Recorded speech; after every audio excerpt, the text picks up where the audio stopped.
Hey, this is Rated M Talk Live. I am B-Rad, and today we have comedian Ralph Joyal. Joyal, is that right?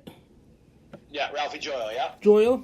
He's a Boston comic. And tell my listeners a little bit about yourself. What kind of? What's that? Tell my listeners about yourself. How you started comedy. How you what's going on? I've been doing it. I started in the 90s.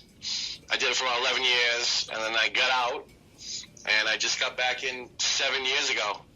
Yeah. Been hitting it hard ever since. Yeah. And you just recently did a tryout for America's Got Talent. Yeah. 2 weeks ago. Do it. Me and comedian Scott McNeil and Dennis Worth. Yeah. How was a friend of mine, Joey Chirenza, who's a Frank Sinatra impersonator. We all went down. Oh, yeah. At blast. Cool. Tell me about that experience. Oh, my God, it was crazy. It was like 2,000 people there. A lot of waiting in line and stuff like that. It was just crazy. You wait in one line, then you go to the next line, you wait in that line. So we started there like around 11 o'clock. We didn't get out of there until about 7. Wow. They took you like groups of 30, and then they bring in this big room, and then you got everyone sitting there, and then there's a judge just sitting at a table, and they give you 90 seconds, and you do the best stuff you got. Very clean stuff you have to do. So basically, it wasn't a taping for TV; it was just for producers. I got finish off there. Yeah, they didn't tape you; they just listened to you. I mean, before you went there, when you applied, you had to send them a tape, a clip of your act. I did, but you let me pay some of it, not all of it. That was cool. Yep. Pretty cool. Very tiring, but yeah, I bet. It was fun. What? So, did they tell you you're gonna get a chance to perform in front of the judges, or you gotta wait for a little bit longer for that? They said if they're interested, they'd call you in January, between January and February. They had when I sent them a clip, like I said earlier that month, and then the morning before the audition, they had emailed me and they told me that they saw my clip and they liked it, and then they said just to videotape your whole day going through the audition process. So that's what I did, and sent them all the little 1-minute clips and went from there. So we had a good set, and you were performing in front of 30 people, so it wasn't just like one judge. So it was pretty good, So yeah, one of these we'll call you deals, but basically, yeah. So, back in the 90s, starting comedy back in the 90s to compare to today's comedians starting in this generation. So, how would it compare to back in the 90s to now? Mario! less politically correct. Yeah! You know what I mean? You can basically do anything if it's dang. Oh my God. Now it's everything so Mario! you can't do this, you can't do that. I mean, everything's so restricted now. Oh my God. It's the only difference, really. Yep. Mario! It's the same stuff. Mario! Wallet? Home? Well, just a minute. Can you hear me still? Yeah. Yep. All right. So yeah, tell me, you got any road stories or doing comedy over the years and stuff like that? Believe it or not, Bill Burr used to open up for me. Oh, no when kidding. He first started. That's pretty wild. I worked with him. I remember when he first started. Dane Cook. I've opened for Joe Rogan back in the 90s. Yep. I performed with Tom Carter. Yeah, he was a big America. He won the America's Got Talent one of these past years. In fact, his wife Kerry went to my wedding back in the day. Back in the 90s, we all used to, do comedy together, so we know each other. So I'd won a wedding on the radio actually. So I had a bunch of Boston comics there. Yep. So it was fun, yeah. Nothing really crazy. I used to hang with Bob Marley. Oh, yeah. I started with him back in the 90s. He Well, I'm still in touch with him. He's a good friend of mine. Right. Who else? Patrice O'Neill. Patrice O'Neill used to open up for me in the 90s. Yep. Unfortunately, passed away a couple of years ago. Yep. Who else? That's about it, really. Road stores, breaking down, trying to get home. Oh yeah. Getting caught in the middle of storms doing shows up in Maine. Oh yeah, I hear you. When I first started in the 90s, like I said, I was doing a lot of stuff with Bob Marley, and he had a whole bunch of rooms up in Maine, so we would go everywhere. Yep. And get caught in a couple of snowstorms. I remember going to a show one time way up in Maine, and they had a snowstorm. They ended up canceling it, but they put us up in a motel room, and we still got to hang out and have a good time, and it was great. Yep. I love it. You know what I'm saying? Oh yeah, Maine comedy in the wintertime is tough. You book a show and then a storm comes in. You can't really do anything about it. Right. Well, last night I had a show for Alana Susko. Yep. In I know. Hudson. Yeah, the Soho. I headlined the Soho last night in Hudson, New Hampshire. And I got stuck in that storm on the way home. Yeah. Going 20 miles an hour. Yep. That sucked. I worked with Alana a couple times already. She's a good woman. Yeah. Great. She's a great lady. Really nice. Wicked nice. Yep. Yeah, so that's really about it. Really, just breaking down. I've been through probably like 7 vehicles since I started comedy. I hear you. You know what I'm saying? Yeah, pretty wild. Well, I've been all over. New York. I've played down in Florida, New Jersey, Vermont, Connecticut, Rhode Island, Maine, almost Canada. Haven't really done Canada yet. Nope. But I try to stay New England now, though. Oh yeah. Like I said, I was on vacation in Florida at the beginning of June. I was able to get a set down there at Off the Hook Comedies. That was cool. And then when we were down in New York doing America's Got Talent, I got to perform down at this place called the Laughing Buddha, Yep. which was pretty cool too. Yeah, the New York scene's quite a bit different up here compared to Maine. Oh my God. Yeah. It's friggin' wild. These people say anything they friggin' want. No, yeah, it's It's crazy. Oh yeah, it's like, oh my God, I can't believe the stuff they were saying. And then once they found out I was from Boston, they started ranking on me. oh I yeah, got them back. oh yeah, Boston, New York people are not they don't get too long too well. Oh yeah, they were like, oh you guys, because me and Scott McNeil went. I got a set in there, and we're sitting right up front. And the guy starts, where you guys from? I said Boston. Oh, what are you doing here? I said we're comics. Oh, you guys suck. I said yeah. I said the only problem we really got in Boston is where to put our next championship banner. They didn't like that, but hey. Oh yeah, we got bragging rights in this generation for that right now. Yeah, definitely. So, but yeah, they're definitely a different breed down there. No, Very angry, it seems. angry. Yep. But what when you first started comedy, what comics inspired you to start up comedy? I'd have to say Eddie Murphy, Sam Kinison, Robin Williams. Oh yeah, Rob Williams. Oh. Yep. Yeah, those with Bill Hicks, Lenny Clark. I remember seeing Lenny Clark on the Rodney Dangerfield special with Sam Kinison, Carol Leifer, Barry Sobel, all those guys. So I was like, wow, that's what I want to do. And then it was a rush to actually perform with them, so that was cool. Yep. That was good. Yeah, I started up at the Portland, Maine Comedy Festival 8 years ago when they had that the Comedy Connection. That's how I started up. Yeah, I remember playing up at when Bobby had rooms up there, playing the Baker's Table and the Cadillac Lounge or something up there, Cadillac Jacks. Mm. And then when they had the Connection up at the Baker's Table, I used to play up there all the time. Yep. That was fun. Yeah, since we lost the Connection up here, there's really no home base. It's just basically a lot of independent shows up here now. Yeah, I've done the Gold Room up there. That's pretty good. Yeah. Yeah, that's a good room. Other than that, I really haven't been up in Portland too much. Do a lot of stuff for Mark Turcotti. Yep, He's a good guy. Yep, oh yeah. He's a good guy. He's got his Titus 5 going on. My buddy Scott was just there last night. I think he made it to the finals. Yep. I'm pretty sure.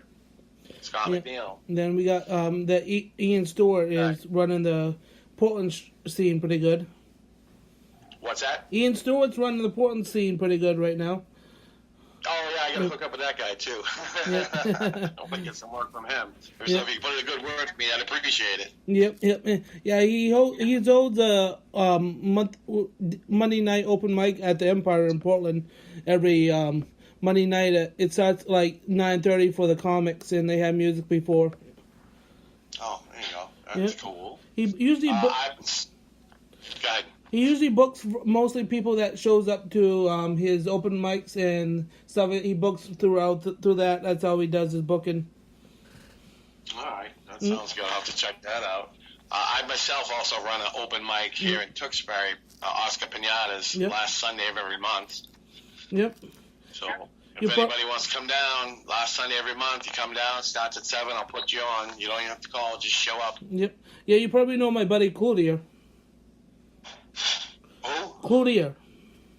Yeah, I Yep. think so. Sounds Yep. familiar. Steve Cloutier from Arundel. Yeah, Yep. yeah. Sounds familiar, yep. So that's about it. Like I said, last night I was at the Soho restaurant. Tonight I'm down in Rhode Island for John Parada, Johnson, Rhode Island. I'm not sure the name of the place. I forget. Yeah, that's good. Always. My head's still spinning from shoveling this goddamn snow all day. Oh, Jesus yeah. Christ. Oh yeah, friggin' this early snowfall this year in November. Friggin' Oh my God. Snuck up on us. And I wake up the next morning, I'm like, you gotta be kidding me. I thought it'd all be gone. So yeah, how many Yeah. inches you got down there? We got about 6. Yeah, we're getting about that right here. Yeah. It started snowing again right now. Hopefully it dies out. I gotta go to Rhode Island tonight. I hate driving in the snow. I really do. Yeah. And I keep Wrangler, and it's still sucked in the snow because it's so bad. Yep. Crazy. So if anybody that's starting up these days for comedy, what kind of advice would you give that person that would be starting up? Don't steal from anyone, and just try to be yourself, man. Yep. Yeah. You know, that's it. Try to do, I find the funniest stuff is the real stuff that actually happens. Oh yeah. You know what I mean? If you exaggerate it, but yeah. And just keep writing. Always keep paper with you and just write all the time. I mean, I'm not one of these people that can sit down there and write. It just happens. Exactly. No, Yeah. right. If at that moment something happens and it becomes like a story, and sometimes when you go up on stage, it might come out different when you're writing it. That's how I see Yeah. it sometimes. And then you got to remember, like I said, I mean, what you think might be funny, other people might not find funny. That's why you got to try it out at open mic. Oh yeah. You know what I mean? It's like Joe Dirt says, it's not what you like, it's what the customer likes. Yep. Exactly like the fireworks stand from Joe Dirt. Exactly. You mean to tell me you ain't got no finger poppers, no husker-doos? Yeah, basically it says like you're a firework. If you don't light up the audience, then you don't give it a big bang. That's crazy, yeah. I almost hooked up with him one time. I was playing with Kevin Farley, Chris Farley's brother, Oh yep. and he was coming to town, but he never ended up showing up. So I was like, of course. Yeah, But, I've been listening to a couple of autobiographies lately. The Chris Farley show and Robin. I've been listening to those through audiobook, and I tell you, they've had quite a bit of life before they died. It's, oh yeah, that's true. yep. But yeah, just like I said, just keep at it, man. Keep going to open mic. Keep writing. Keep doing it. Oh yeah. Save your show money. That's how I keep going. Oh yeah. It's just. Use my show money to get around and what have you. Oh yeah. So that's it. Oh yeah. But yeah, it's what else? What else would you like to put out there and talk about? What they got upcoming shows, stuff like that. Yeah, like I said, tonight I'm down in Johnson, Rhode Island for John Parada at some tavern. I have it on my Some phone, but I tavern. can't go to it now. The end of the month, I'm playing Calhoun's Friday and Saturday. November 30th, December 1st.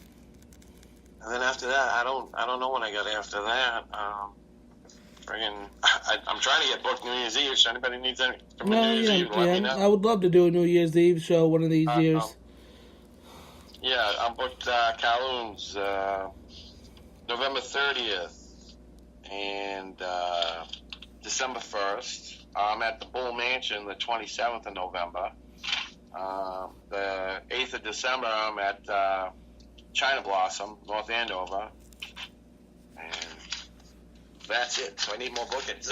Yeah, I hear you. I know. I've been a little short on the bookings lately and trying to get out there. It's like... I had cancellations with the weather and stuff, which sucks. Right. It's kind of hard. I'm a little vericless right now, so I have to work with what I got right now. Oh, God, yeah, that's hard. Yep. Jesus. Trying to get out. You gotta have a good vehicle, man. You gotta have a vehicle. Yep. Oh, yeah. But yeah, I try to keep them entertained on through my social media and stuff like that. You know, keep my mind sane. Then doing and none of the comedians keep your day job because you're gonna need it. Yeah, I got a day job too. It's basically that's what's paying the bills right now. Exactly. You know, I mean, the dream is to be able to do this full time and not have to work a day job. But until that happens. Exactly. And then I keep people entertained with this podcast through Spreaker on Radam Talk Live on Spreaker. That's where you can listen to all the podcasts. Very good, man. Yeah, it's all about networking and social media these days, pretty much. That's it. Networking. Yep. Yeah, I do a couple of YouTube things with Nick LeBeau. He's a YouTube guy. Yeah, he's also a comic. I played with him last night. He does this thing called Goalie Smarts. So I'm in a couple episodes of that. Me, Chris Bryan, Steve Albert. We've done a couple things with him, which is cool. Yep.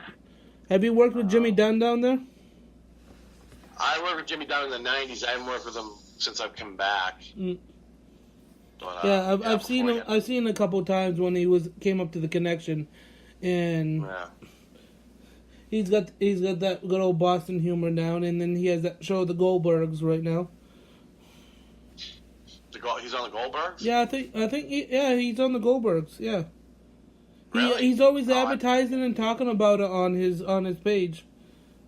Yeah, no, I know he was on. He had his own show, The McCarthys, but I didn't know he was on the Goldbergs. That's cool. Wait! I know he was always advertising some type of show he was on his the McCarthy. page. McCarthy's, he was on the McCarthys. Yeah, that sounds I don't think he was familiar. on the Goldbergs. No. Yeah, he was on the McCarthys. That was a great show too, Yep. man. He's a very funny guy, man. He is. Been around for a while. He made those like a Boston. those Olympia sports commercials memorable through Nesson. Yeah. That too. Yeah, like I said, I as far as comedy, I think Boston comedy is the best, man. Oh yeah. You know, because we're not these people to make laugh, so. Oh yeah. Yeah, it's one of those things. Yeah, I have a little outrageous type of comedy. You know, it's out there, so it's all people explain my type of comedy as alternative comedy. You know. Yeah, well, when I say boss, I mean basically New England. Yeah, You know, the East Coast. Yep. East Coast is very, you know we are very. You got to be funny to make us laugh, so it's not. Right. It's not easy. No, it's not. It's. I think the furthest I've been out to, I've been down to Mass, but I've never performed in Boston before. But I have some goals in life to perform in the Boston, New York. I did Faneuil Hall back in the '90s when the Connection was there. But yeah, I'm trying to head back into Boston now. You know, hit those places in there, the studio and all that other stuff. You know. Yep, and I have a few specific days comedy bucket list to perform on. Like I've already done like an April Fool's Day show. That's like an all-time dream to do an April Fool's Day show. You know, as a comic. And then New Year's Eve and doing New Year's Eve type show. You get those days, specific days that comics be a good day for a show. You know, people get out, want to get entertained. Yeah, no, exactly. That's cool though. Yeah, definitely. But yeah, like I said, when I started, I was actually living down the Cape Cod, in the '90s, and my time going on stage was a biker bar down there called Rum Runner. And a buddy of mine just asked the guy, "Hey, can you do some time for a band?" So I went up and did some time, and lasted about 3 minutes, and then they started throwing shit at me, and I went from there. I've actually tried to do at a music open comedy at a music open mic before. Me and another comic, and there was a music open mic. Let's go try it out. And the music open mic, not so good of a crowd of accepting for comedy, I don't think. Well, I think I don't really think you mix music and comedy. Either they're for comedy or they're there for music. Yeah, exactly. You know what I'm saying? It's very, very hard to do that. You know what I'm saying? It's like, it's an open mic, but we're doing music. It's like, all right, let's try it out. Yeah, exactly. But I mean, hey, you try to play everywhere and anywhere you can, you know? Exactly. Get your name out there. So. Exactly. Do you have any social medias out there, like YouTube, or people can find you YouTube, Twitter, Facebook? Yeah, I got a couple things on YouTube. Just look up Ralph Joyal.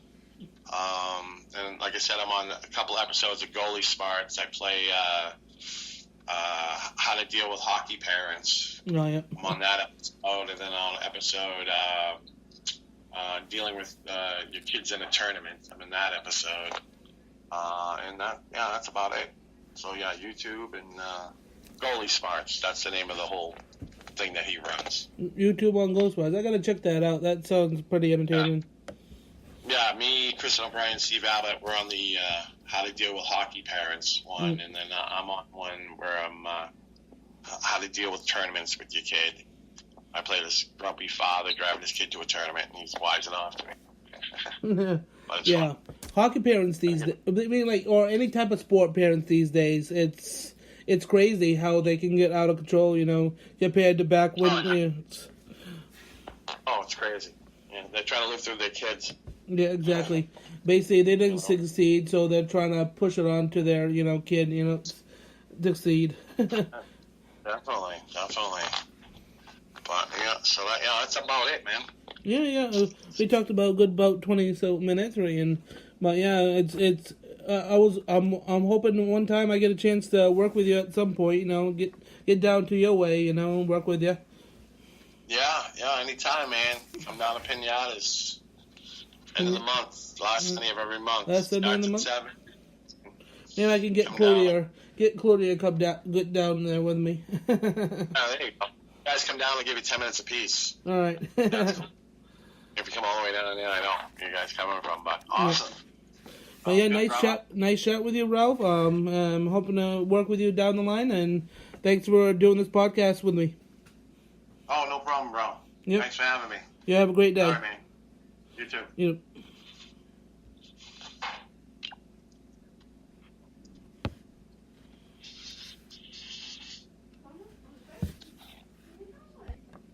That has been Ralph Joyal of a Boston comic that's been doing quite a few years. As you say, check him out on YouTube. Check him out. And I hope you enjoy this edition of Radio M Talk, and I hope that you'll keep listening. And thanks for the time, Ralph. Catch you later.